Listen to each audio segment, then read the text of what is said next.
नमस्कार, Zee news 24 तासमध्ये स्वागत आहे. मानव एकता दिवसानिमित्त संत निरंकारी सत्संग भवन जालना येथे भव्य रक्तदान शिबिर.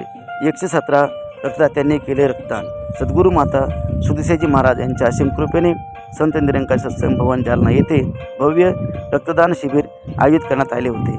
या शिबिरात 117 सेवकांनी रक्तदान करून सद्गुरूच्या महान कार्याला हातभार लावण्याचे कार्य केलं. निरंकारी जगतामध्ये 24 एप्रिल या दिवसाला अनन्यसाधारण महत्त्व आहे.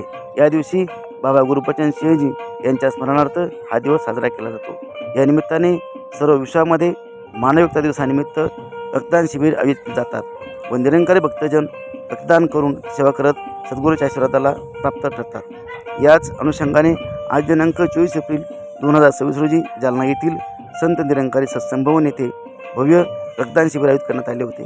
या रक्तदान शिबिराचे उद्घाटन अहिल्यानगर जिल्ह्यातील राहता तालुक्यातील लोणी शाखेचे परमादरणीय महात्मा अशोकजी गडगे व जालना महानगरपालिकेच्या नगरसेविका नवनिर्वाचित महिला बालकल्याण सभापती सौ संध्याताई देठे यांच्या शुभ हस्ते करण्यात आले.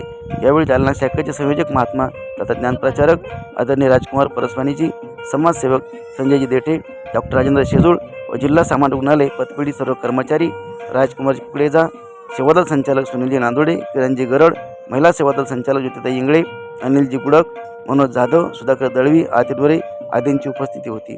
या शिबिरामध्ये 117 सेवकांनी रक्तदान केले. कार्यक्रम यशस्वी करण्यासाठी निरंकारी सेवादल यांनी अथक परिश्रम घेतले. ब्युरो रिपोर्ट झी न्यूज 24 तास जालना.